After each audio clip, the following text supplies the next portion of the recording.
आलिम दीन आयतुल्लाह अबुल हसन इस्फहानी 8 साल की उम्र से शौक दीन, इस्फहान के रहने वाले, छोटा सा गांव।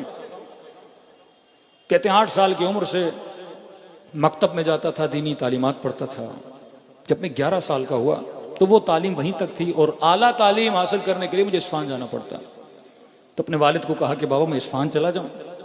उन्होंने कहा बेटा आपकी उम्र 11 साल है, छोटा बच्चे हो, खाने का मसला, कपड़ों का मसला, अकेले तको तना दुरूस परदेश में किस तरह रहो, उसकी बात नहीं है। लेकिन शौक दीन, नूर दीन, हिदायत का इतना शौक, कब मैंने जाना है, मेरा दिल यहां नहीं लग रहा। बाप न माना। रात को वालिद सो जाते थे, फिर आके वालिद के पांव बैठ जाते थे, अपने हाथ से पांव दबाते थे ताकि बाबा राजी हो जाएं। कि मैंने इतना रोया, मैं इतना रोया कि बिल आखिर मेरा बाप राजी हो गया। का मुझे छोड़ के आए इस्फहान का मदरसा सदर गालिबन, उसके अंदर दाखिला करवाया, वापस आ गए। 4 महीने कहते हैं बड़े शौक के साथ, बड़े ज़ौक़ के साथ मैंने पढ़ाई की।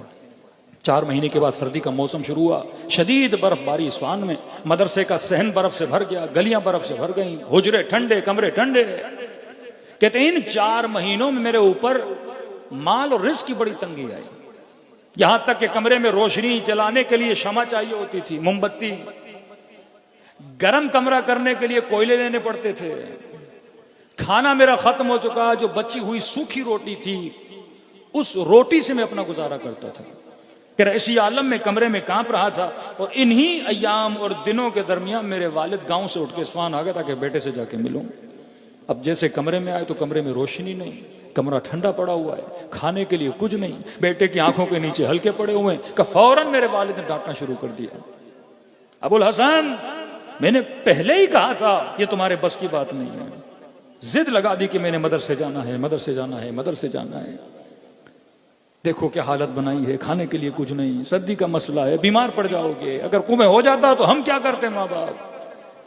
11 साल का बच्चा कहते मैं हुजरे से बाहर निकला, सहन के बीच में खड़ा हो गया, आसमान की तरफ देखा, कहा ना तू अपनी आखिरत बना, खुदा तुम्हारी दुनिया बनाएगा। तो अपना मामला रब के साथ सही कर, खुदा बंदों के साथ तेरे मामलात को सही करेगा। कहते हैं मुझे बड़ा इश्क था इमाम ज़माना से। मैंने कहा मौला यहाँ आया हूँ आपके मकतब का इल्म पढ़ने के लिए, और आप लोगों ने कहा जो हमारे राह पे चलेगा उसकी मुश्किलात को हल करने का बंदोबस्त भी कौन करेंगे, हम करेंगे। आपने कहा जिसके पास इमाम है उसे घबराने की जरूरत नहीं है। आपने कहा हम वो हैं जिनका वारिस है, हम लावारिस नहीं है। मौला अब ये मेरे वालिद मुझे ले जाएंगे, लेकिन मुझे यहाँ रहना है, इल्म दीन हासिल करना है। कहते आंखों से आंसू बारिश की तरह दे रहे थे इमाम ज़माना के साथ इस्तग़ासा इस्तग़ासा। अचानक मदरसे का दरवाजा खटका, खादिम मदरसा दौड़ा दौड़ा गया, दरवाजा खोला, कहा अबुल हसन को बुलाओ। खादिम ने कहा बच्चे कोई किसी को काम है तुम्हारे साथ। अब मुझे कोई इस्फहान में जानता नहीं, दौड़ा दौड़ा दरवाजे पे गया, एक नूरानी वजूद खड़ा था। उसने कहा अबुल हसन तुम्हारे कमरे में मोमबत्तियां पड़ी हैं, जरा उसको गौर से देखो, पीछे बहुत मोमबत्तियां पड़ी हैं। कहा अपना हाथ आगे लाओ, कुछ पैसे मेरे हाथ पे रखे, कहा इन हाथों से जाके कोयले लेना, कमरे को गर्म करना, खाना लेना, क्योंकि तुम्हारे हुजरे में मेहमान आया हुआ है और परेशान होने की जरूरत नहीं है। तुम उसका मानने वाले हो जो अपनी कौमों का ख्याल भी रखते हैं, जो अपने शियों पे नजर भी रखते हैं। कहते अभी समझ नहीं आ रहा था कि ये कौन है।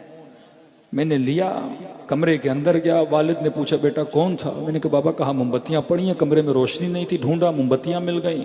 कहा कुछ पैसे देकर गए और कहा कि इससे कोयले ले लेना, कमरे को गर्म कर लेना, खाना ले लेना, तुम्हारे कमरे में मेहमान मौजूद है, और उसे कहना कि तू उसका मानने वाला है या उस कौम से ताल्लुक रखता है जिनका वारिस अभी जिंदा है।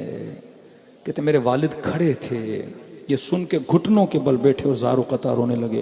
कहने लगे बेटा तू 11 साल का है, तुझे इमाम ज़माना पर ईमान है, लेकिन वाय हो मुझ पे मैं बूढ़ा हो गया और मैं तेरे लिए परेशान हूं कि तुझे कौन संभालेगा। तू जिनकी राह पे चला है वही तुझे संभालने वाले हैं। तू अपनी इस्लाह कर, फिर देख हम तुम्हारे मुआमिलात को किस तरह से सही करते हैं। अगर तू अपनी इस्लाह नहीं करेगा तो हमारी तरफ से भी मुआमिलात की इस्लाह नहीं होगी। सलवात पढ़े मोहम्मद वाले मोहम्मद।